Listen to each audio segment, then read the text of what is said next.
Okay, I think we'll get started. We've got about 25 people attending currently. Thank you again for everyone for joining the Integra Resources corporate update. My name is Josh Sturfus. I work on the investor relations sides here at the company, and I'm joined by President and CEO Jason Kosak and Executive Chairman George Salamis. The company has planned a brief presentation for today's webinar on the back of the bought deal equity financing, as well as the royalty sale. And then we'll open up the webinar for Q&A. Please note all of your microphones have been muted. If you would like to ask a question at the end, please feel free to use the question and answer feature on Zoom, which is located at the bottom of your screen. It's Q&A. We will do our best to answer as many questions as we can. If we don't get to a question, we will reach out with an answer or to connect on the phone. Please note the webinar will be recorded and posted to the company's website. Panelists today will be making forward-looking statements. Please refer to the news release and the presentation for appropriate disclosure. With that said, I'll hand it over to Jason Kosak, who will take you through the short presentation. Thanks for the intro, Josh, and thank you everyone for joining today. I just want to say one thing is, we do these presentations for all of you retail shareholders. So I really encourage all of you to ask whatever questions you would like to, and we can address them here today. As Josh mentioned, we will be making forward-looking statements, so the full disclaimer is on the company's website. What we're going to talk about today really is the royalty sale, the equity offering, the rationale of why we did that, and give you kind of guidance what 24 will look like both at Delamar and our Nevada North project, and as Josh mentioned, a Q&A session at the end. All right. So with the royalty financing, it was a total gross proceeds of $9.75 million US. This money was given to us valuation-wise, depending on how you run your numbers, around 0.6 to 0.7 on a PNAV basis using a long-term consensus gold price of $1,800, which is far better than raising all of it at 0.1 as where we trade today. One of the things that wasn't disclosed fully in the press release that's quite accretive to us is that the royalty is on the oxides in perpetuity, but as soon as we produce 1.8 million ounces, anything that would go through a mill is not subject to the 1.5% royalty. Where we see a lot of upside is in the sulfides at Delamar. Most of the oxides, we know pretty much where they are, okay? While we were updating our shareholders, there was some significant interest in Integra, and we were offered a bought deal financing from Cormark that I think everyone saw last week. What it was at a 90-cent unit, 36-month half warrant at $1.20. The deal was 2.5 times oversubscribed, okay? It was a spot discount of 9.5%, total discount of about 16.5% using 30% volatility. Right now in the market for equity deals, you're usually between 15 and 20% on a total discount. As I mentioned, it was completely oversubscribed. We have 12 new really quality institutional shareholders, one strategic investor, which is a producing company in the Americas, and then brought in Rick Rule, who's for a significant size. We exercised the full over allotment, so we closed on 15. Because it was so oversubscribed, and because I think a lot of funds were sniffing out of financing because of the royalty money could only be used at Delamar, people were leaning on it, and they had to cover after we closed the financing and we didn't let them in. So because of that, and because of the size of the demand, that's why it's trading so well after the deal. Okay, really the rationale behind all of this, okay? It's really important to know that, our strategy from day one has been rapid project advancement in a disciplined manner, okay? And to advance projects through feasibility, through permitting, and have a proper exploration budget that you can do it through a systematic scientific manner requires capital. Okay. And the biggest killer of junior companies is time. This is the time value of money. So every year you push your project out, you're losing about 15 to 20% of your net asset value for that project. Okay. So some people say, why don't you slow down? It's more dilutive to slow down. And once you're on a permitting path, you can't stop that. Okay. As I mentioned, the royalty money was at about 0.7 on a PNAV basis. It's a 1.5%. That money gives us everything we need to advance Delamar through the permitting stage. Okay. Not only is it, brings in some good cost of capital, but it's significant project validation from the biggest royalty and streaming company in the world. They did extensive permitting due diligence, extensive technical due diligence from a geological perspective and in an engineering perspective. They spent over a week at site. Okay. From the equity side, right now, when you look at the developer space, the cash to market cap value is about 15%. Everyone in the developer space pre-cash flow needs money. So being first out of the gate when we have small windows like this is very critical so that you can capture quality shareholders. The equity deal was very well supported from Beatty, from Wheaton. Like I mentioned, a new strategic, a number of retail shareholders. I believe the retail demand was almost over $6 million.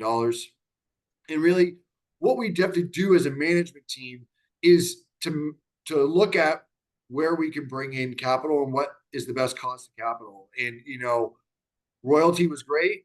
We had equity on the table. We also had debt on the table. And looking at our cost of capital, doing the royalty with the equity, we saw as really the best decision to make from the management team. Okay. So now that Delamar's fully financed, just quickly to touch on the accomplishments we made in 23. Okay. We completed that 11,000 meter drill program for the stockpiles. So if everyone's not familiar, if it didn't meet the Kinross cutoff of 0.85, it was stockpiled or backfilled at Delamar. We drilled that off. We added 550,000 ounces, 500,000 of M&I, representing the lowest cost per discoverable ounce in the Delamar history of about $4.5 million. Okay. And updated that resource in September. Okay. That was what that does is it gives us a lot of operational flexibility later on once in production. Not only that, we submitted our preliminary mine plan of operations to the Bureau of Lands Management, really kicking off the permitting process. It's important to note we're one of 3 companies that are advancing into the NEPA process. In 24, you'll get your notice to proceed into the DEIS phase. That really starts your 2-year permitting clock under the new regulations. That should be in the springtime. Lastly, we'll finish the year with the feasibility. That will include the stockpiles. And I'll show you what we're doing to optimize it. But those ounces are very accretive because they're high margin ounces. So what you're looking at here, okay, is the heap leach component to the PFS. We're modeling, this is done at 1,700. So at spot prices, you're looking at 470 and a 47% IRR. Okay. Then you add in the stockpile. So what this is modeling is 81 million tons. The stockpiles represent 42 million tons. So you can see how that is going to have a significant positive impact to the feasibility.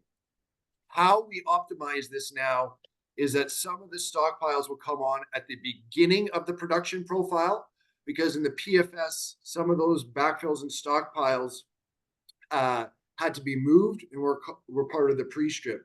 Some will then be blended through the mine life, and then the rest will go on at the end to significantly extend the mine life. One of the things that the royalty I should touch on, it adds about $25 to your all-in sustaining cost. Okay, we have a lot of wiggle room there, given where gold is trading now, and roughly knocks off about 14 million off the MPV is what you're looking at. We've also right now engaged a group called Whittle Consulting. Basically, it's a Monte Carlo simulation for mine optimization. It looks at thousands and thousands of scenarios. A lot of the majors use it. So when you have different backfills, different stockpiles, different pits, the human brain can't compute all of those scenarios. So they are running through those optimized scenarios right now, and that'll feed into the feasibility. As I mentioned, some of the stockpiles, are higher grade. Okay, 0.7 over 70 meters, call it 0.6 over 111. Those come from Tip Top and Jacobs Gulch. Okay, those most likely will come onto the heap leach pad first, then the Delamar backfills, and then the stockpiles 1 and 2 will come on the end. Okay, it's really important though that you have 42.5 million tons sitting at surface that's already been blasted, so it's about 30 cents a ton cheaper, okay, on your operating costs. But more importantly, as I mentioned earlier, gives you a significant amount of operational flexibility because you have those stockpiles already sitting at surface. Okay. On to Nevada. Okay, quick, summary of 23. We delivered the PEA just close to shy of 310 million of NAV there, close to 37% IRR. That's at 1700. Okay. It represented a 23% increase to the Wildcat deposit and a 49% increase to the Mountain View deposit. Should be noted that most PEAs are 20% indicated. This PEA is 80% indicated. And the conversion rate on a tonnage and ounces basis is around 87 and 90%, probably the best I've ever seen in my career. What we wanted to do by publishing that PEA is, people in our business forget that as much as we're in the business of adding ounces in a systematic, scientific manner, we are also in the business of risk mitigation. And before you do a big drill program, what you want to answer is what's your metallurgy, what's your geotech, what's your resource conversion rate, and what your kinematic controls of mineralization are. We have done that. Now in 24, what we're going to be doing is significantly expanding the oxide potential, which I'll walk you through, and really looking for the high-grade feeders in the breccia pipe target. But now the market has clear visibility of what the metallurgy is, what the conversion rate is. So as we step out and significantly grow this resource, everyone can rerun their models as we significantly add tons and potentially have a new, very significant discovery in the breccia target. Not only that, you always have to be advancing your metallurgy, your geotech, your geochemistry, and your baseline studies for permitting. So it's going to be an exciting year. A lot of news flow coming out from the drill bit and showing the true size potential of our Nevada North project. Because as I mentioned, it's only been drilled on 5 acres, and now we have plenty of. We're going to 400 acres, so we can start right away as soon as the spring comes to start executing that program. I think that's the key thing here, is that we can start right away. What this is, at spot prices, okay, you're looking at 490 million. So on a combined basis, just shy of $1 billion of net asset value between our two projects. 54% IRR at spot prices. This is modeling, like I said, 1 million ounces payable. This has only been drilled on 5 acres. It should be noted too, we could have done a royalty on the Nevada project. And why you don't do a royalty at this stage is this is an exploration project, okay? Yeah, it has a PEA. We wanted to show how robust the economics are, but we've only scratched the surface. So to put a royalty on before you understand the size of your deposit is not the best idea. Okay. I've sat on the other side of the table working for a royalty company in the past. That's where we saw a lot of value and gives optionality to the royalty company. So that's why we elected not to do it here and to do equity, because the growth potential and the size of the mineral endowment we see here is significant. Okay. So this is a 13-year mine life. Every 10% we grow the resource is about another 46.5 million in after-tax free cash flow. You know, I'm a structural geologist by trade. I'm not a promoter, but I think there's significant growth potential here looking at the mineralized footprint.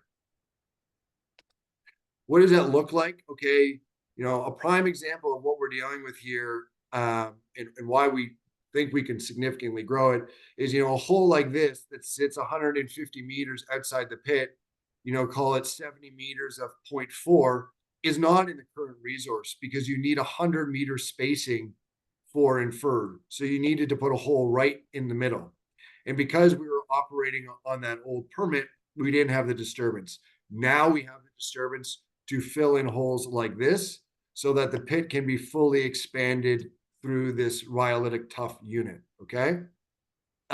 What you see here in green is the current pit.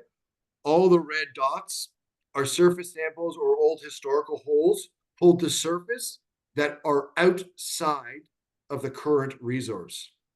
So to expand it out significantly over at the crossroads target and down in Snow Squall, and seeing the size of those and seeing the size of the pit, you can see how we will really grow this project. When we zoom in to the main hill, let me just switch my pen here. What you're looking at is in green is the current pit. Everything I'm highlighting in white is not in the current resource because of the reasons I just stated before. So green is what we have. White is where it's going to grow to in the oxide component. Okay. So that's an increase of, instead of the pit being 1.5 by 1.5, it's 3.5 by 2. Okay. And all those surface samples are well above, you know, our cutoff of 0.15. Okay. The other very exciting thing that we're going to be doing this year in drilling is the breccia pipe target. Okay. So I won't get too technical into low sulfidation epithermals, but think about them as a mushroom. The feeders, which is your boiling zone in really your high grade mineralization, come up the stem. And then the cap of the mushroom is your disseminated mineralization. And that's exactly what we're seeing here. This breccia target coincides with a mag low. Okay. The fluid is coming up this diatreme, mineralizing this horizon. That's the cap of the mushroom. And we are lucky that we have this purple rock that sits on top that is a post-mineral rock that basically covers the main feeder system. Commonly, low sulfidation systems range between 3 and 5 million ounces. The grade in the boiling zone, which is commonly about 200 meters in vertical extent, usually to 500 meters, is anywhere between 6 to, you know, an ounce plus per ton. So these are significant deposits, exactly like Florida Mountain and Delamar at our Nevada project. Okay. I think just to drive the scarcity factor of what we have here in Integra, when you look at the global landscape, okay, there's just over 2,800 projects globally, gold and silver projects with a resource estimate. Now remove ones that aren't in the US, you know, remove ones that don't have a valid economic study, remove ones that have an initial capex of over 300, so they're not financeable by most juniors. Remove ones that produce less than 80,000 ounces on a gold equivalent basis per annum, and you're left with 4 projects in the US, and Integra controls 2. Okay? I think everyone knows this. right now on kind of the average acquisition cost for ounces in the basin is around $100 an ounce. For permanent projects, they trade usually between 0.6 on a PNAP basis and 0.8. We trade at 0.1. This is how we all make money together on this project. From a shareholder perspective, just over $70 million market cap US, 50% institutional, 15% strategics. Management owns 25%, 10%, and retail is 25%. So all of our funds participated. We had one new big fund, which is Libra, which came in, and as I mentioned earlier, a strategic that is a producer in the Americas. If anyone would like research, please feel free to reach out to Josh or myself. So, and to drive home the scarcity factor just a little bit more here is that we are now the largest gold and silver resource endowment in the basin. And for people that don't really know what the basin is it's a geological province that covers southern Idaho, western Utah, and pretty much all of Nevada. And if the Great Basin was its own country, it'd be the 5th largest gold producer in the world. Okay, so in that, we are the largest gold and silver resource endowment that's not owned by a major, sitting at 7.1 million ounces. The average acquisition cost per ounce is $100 an ounce. We trade at 10. That's how we make money. It's also important because all projects cannot be compared equally. Okay, everyone thinks grade is king, margin is king, just like any other business in the world. Okay, and when you look at the projects, these are all projects that are in production. Right now, Nevada North sits at strip adjusted grade. So this is what we're talking about. So your grade divided by your strip ratio to get your effective grade of the deposit, which is very important because all of that waste, you got to be moving it and it hits your operating costs. So Nevada sits at 0.39, so being the second best strip adjusted grade project in the basin. Delamar sits at 0.26, most likely will come up significantly with factoring in the stockpiles. Round Mountain right now is having an amazing year. Okay, this is yearly production from each of these deposits, so it does vary. We are showing our life of mine here, and obviously inline recoveries with everything else that's in production in the basin.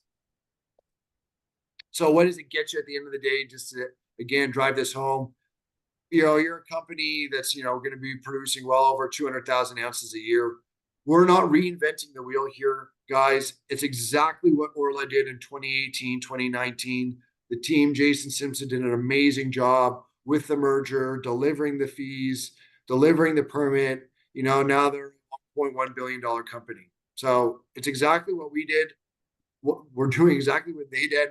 We're just about 2 years behind them. That's all. Okay, so this is the value creation that we're going to be going on over the next 12 to 24 months. So again, when we say we're going to do something, we deliver. Okay, so last year we did the merger, we did the financing, we put out the resource update at Delamar. We were guiding, 350 to 450. We came in at 550. We put out the PEA on time. We were guiding 250, 275. We came in at 310. This year, we did the royalty, we did the equity. Now we'll kick off the drilling that'll show resource growth, and we'll finish with the feasibility and the notice to proceed into the DEIS process. Next year, we expect to complete the DEIS. We'll continue growing the resource at Wildcat, most likely also at the Wildcat deposit, and most likely kick off some drilling at Mountain View. And what you'll get is by 26, a record of decision, which is your permit for Delamar, and the submission of the mine plan of operations for Wildcat. Okay. That's all I have for you. I'll gladly open the floor to questions now. Thanks, Jason. And just a reminder to everyone, there's a Q&A feature. It should be at the bottom of your Zoom screen. If you can just type questions in there and we'll go through them. We have a few already. I think the first question that came in, How did you balance the equity versus royalty? Did you look at doing all royalty? Did you look at doing a stream? Or did you look at doing all equity? How did you kind of strike the balance that was press released over the last few weeks? Yeah, so with that, it's a really good question. So at Delamar, because you're pretty much at a feasibility. Okay. So we have a very good understanding of what's there. Where we see a lot of upside is in, like I said, the stems of the feeder. So that's why we put this 1.8 million ounce cap on it. So we were pretty much almost getting full value for that. The next value creation would be the permit, and you'd probably get money at, instead of 0.7 that we got, get it at closer to 1 times. Okay. But we were trading at 0.1. So to do it all equity is extremely dilutive on an equity level. Okay. So by doing just a little bit of a royalty at Delamar, because there's a lot of wiggle room, it's a high margin project. We saw that we can kind of unlock a lot of value there, and it was the least dilutive thing we could have done. We also could have done, as I mentioned, a royalty on our Nevada project, but you do not want to issue a royalty until you understand the size of your deposit. Okay. So we don't fully, there's a lot of upside still at Delamar, but that's why we put the cap in there. So to do a royalty on both didn't work because Wildcat, the Nevada project, hasn't been fully drilled. To do equity on the whole thing would have been too diluted because we trade at 0.1. So we found the kind of middle ground that would be kind of the best option for all shareholders. Perfect. Thank you. Uh, as a geologist, Jason, can you take off your CEO hat and put on the geology hat? What gets you most excited? I know you talked briefly about the Wildcat exploration, but what gets you most excited? Is it the oxide expansion? Is it the high grade epithermal feeder zones? If you were out there with the drill rig, where would you start and why? Yeah, drilling that feeder is what we will do that. That gets me the most excited because that changes the deposit completely. Now you're talking a much bigger story. Okay. George and the team saw exactly that when we did the merger. That's why, one of the reasons, among many reasons, but that one gets me really excited is drilling the feeder, because you have to actually do some geology to vector into that. And why we're very confident is not only is there a mag low, but as you move to the north, I'll just pull it up actually. Let me just change my color here. So as you move to the north, like that, the amount of hydrothermal brecciation is increasing. So as you move to the north, and we were the first group to really identify that. The host rock is a fragmental volcaniclastic rock, so very fractured rock. And then they drilled all of it with chips. And when you have a hydrothermal overprint, you can't decipher between a volcanic breccia and a hydrothermal breccia. I don't care how good of a geologist you are, you can't do it.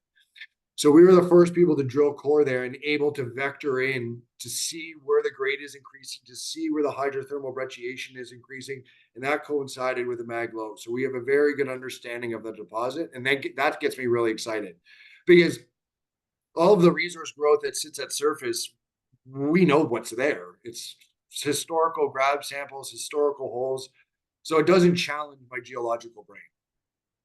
It's too easy. Perfect. It's always a good answer. A question for both George and Jason regarding community relations in Nevada and Idaho. Is it a single team working on both?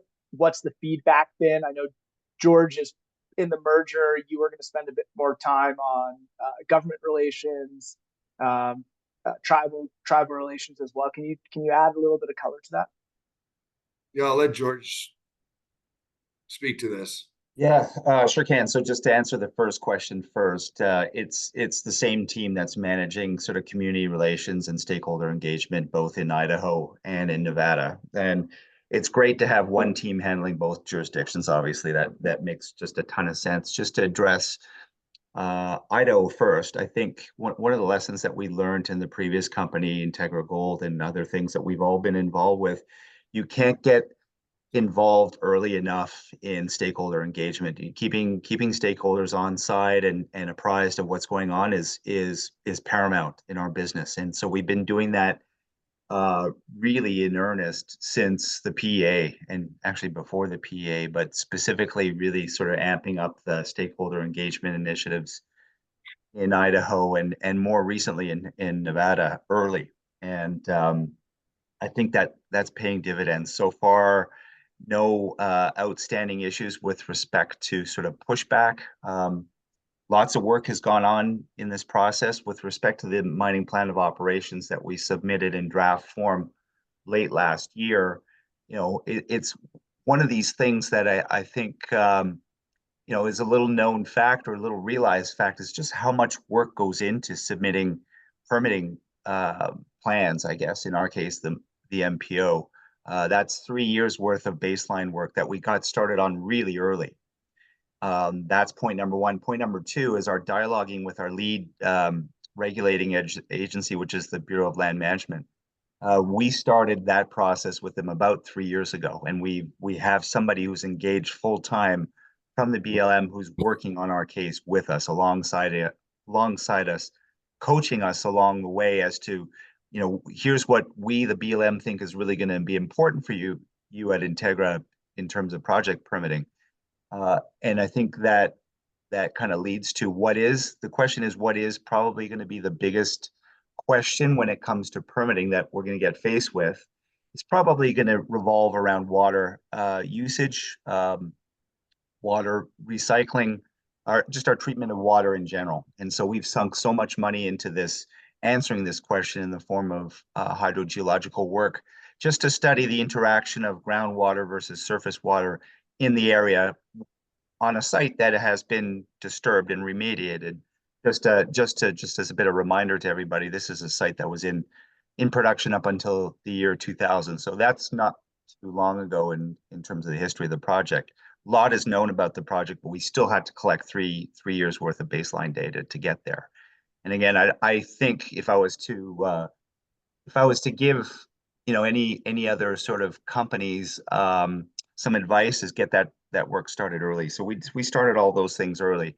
We're now dialoguing intensively with the First Nations in Idaho, and we will start that process pretty soon in Nevada as well. And again, that's something we view as extremely important. Just getting, keeping them apprised of what our plans are, total transparency as to what we're planning on developing in the future, how we plan to develop, operate, and remediate. Again, that's a key issue of our stock and trade of what is Integra, transparency with respect to dealing with stakeholders. And I think so far that's paid dividends, and it will continue to do so.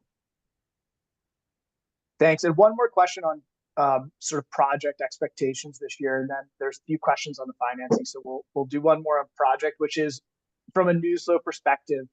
What can we expect for the balance of the year?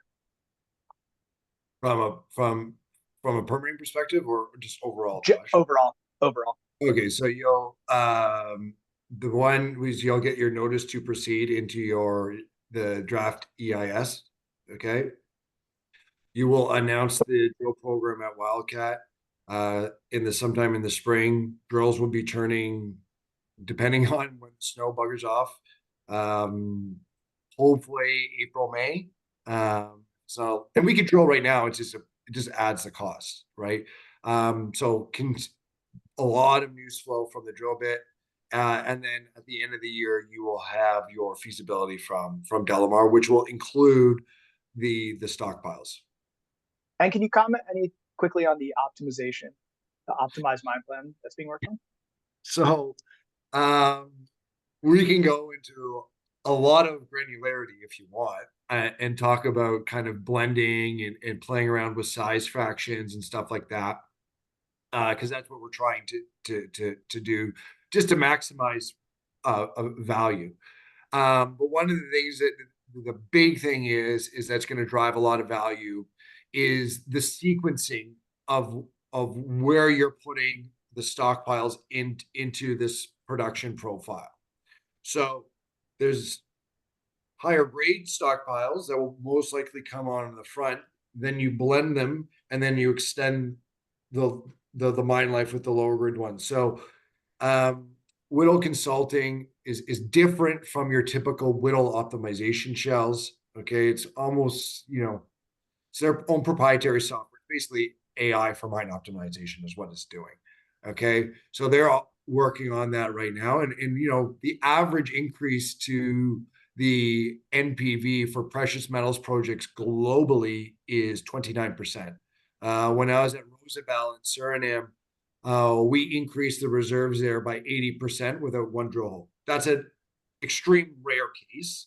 So that work is ongoing, and like I said, it's sequencing, it's blending, it's looking at different size fractions to put it at the bottom of the pad first, and then a little bit of trade-off studies, whether you use trucks or railwayers, just little things like that. Perfect. And shifting to a bit more on the financing, can you provide any color on the warrant and why that was part of the financing package on the bought deal, and also in regards to insider buying and management participation? Okay, so unfortunately, it's kind of what the market is doing with respects to warrants. Okay, equities have been significantly suppressed. There's, it's a even though the gold price is where it is, equities still haven't kind of come out, and that's kind of what we saw was fair for our investors to make money, but to minimize dilution. The total discount was about 16.5%, including the warrant. On Jay, can I just jump in on that warrant Yep. piece too, if you don't mind? Yep. Just really quickly, I know warrant is a bit of a taboo subject, I guess, in the realm of junior mining company financing, and people view it as a net negative. A couple of instances where I think there's a way to view warrants, and it's something that we've done in the past. We've had several companies I've been involved in the past have had warrants, the perception of a warrant overhang. I've never seen it that way personally. We've always been quite creative with warrants as both a means of financing, yes, but also a means of cobbling together a starter position for a major, how should I say, a major shareholder who might want to build a position without not necessarily buying on markets. And we've done this creatively in the past by basically cobbling together a warrant position that could possibly turn into a major shareholding for a new entrant. Somebody wants to develop a big position into the stock. So I personally don't see warrants perhaps in the same dire manner as many do. I think that there are positives here. I mean, as of last week, we traded up to close to $1.10. Well, that's only 10 cents away from that warrant strike. For anybody, be it a corporate strategic or any other fund who wants to build a position who doesn't already build one, that's a very creative and easy way to get to the point that they want to get to. So that's just my view of warrants. Sorry, Jay, I just jumped all over you on that one. But oh, that's good. I like that. And with respect to insider buying, George and I are the largest individual shareholders. I think over the last couple of years, George has put over 800 grand in the market. I'm young. I'm 36 years old. I put over $1.7 million of my own money into this company. Unfortunately, we're for a third or half the year, we're in blackout. Okay. We don't buy in the placements. Our blackout just got lifted, will be lifted today. We will then go participate in the open market. Okay. So, we buy when we can. And George and I are the largest individual shareholders in this company, have put a significant amount of our cash into this company. Thanks, Jason. Thanks, George. On the oversubscription of the financing, why did I know you upsized it, or we upsized it slightly? Was there a thought of going larger, or was it more just to, capture what we needed for, the proceeds for the year and moving into next year? Yeah, I think it would have been pretty dilutive to, I think the total demand was in excess of 25 million. We have our strategy that we need to execute over the next kind of 12 to call it 16 months. And that number was what we needed to do. And that's where we came with the 15 million total raise. That's exactly what we need. And it gives us a little bit more runway, to be honest, because we don't really know where the market's going to go. If I had a crystal ball, it would be amazing. Okay. But, that's kind of the rationale of why we kind of cut it off there. It's just really to execute our strategy over the next 12 to 16 months. If I can add to what Jason said as well. I mean, it's one thing to go into a marketing meeting half financed or 2/3 or 3/4 financed. Typically speaking, when we be it institutional or retail meetings that we have, first questions that we get is what's your burn rate? How much money do you have in the treasury? When do you need to come back to market? Are you fully financed? And now having the ability to go into a marketing meeting and saying all of our plans for the next phase of de-risking on all projects is fully financed for the next 12 to 16 or 18 months, as Jason pointed out.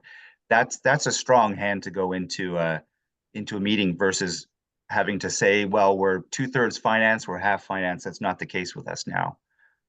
It puts us in a real position of strength here. Yeah. And, there's a gazillion other companies that are sitting on the sidelines waiting to come to market because all of them are running out of cash. And being first in taking real quality shareholders like Rick Rule and a bunch of quality institutions was very accretive for us. Two more questions. And again, if there's anything else, I think I actually got to every question. One quick question for you, Jason, is I know you've mentioned a strategic producing corporate that came in. Is there any other information you can give about that order, or is it strictly unnamed at the moment? Yeah, strictly unnamed. The group doesn't want to be named. That's all I can say. Okay. And then I think just to wrap it up, with the use of proceeds and with the financing, can you just quickly review again, what that will allow the company to deliver over the next 12 to 16 months? Yeah, for sure. So, like I said, the big one from a permitting perspective is you get your basically notice to proceed into your DEIS, which starts your 2-year permitting clock. You get significant news flow from the drill bit at Wildcat starting in the spring. And then in December, November, you'll have the feasibility. In 25, you'll get we're expected to complete the DEIS. You'll continue growing the resource at Wildcat, and then you'll kick off drilling at Mountain View. Those are really the major things that are on the table. Perfect. With that said, I think we are at our time today. So I appreciate and thank everyone for joining. If a question wasn't answered, though, I do believe we got to all of them. Please feel free to reach out to the company. It's ir@integraresources.com. Again, this was recorded. We will have a copy of this on the website within about 48 hours once the Zoom recording is sent to us. If you do, again, have any other questions, please let us know. But thank you, Jason. Thank you, George, for taking the time. And thank you, everyone, for joining us this morning, PST, this afternoon in the Eastern Seaboard. Thank you so much. Great questions, everyone. Goodbye. Thank you, everyone. Bye now.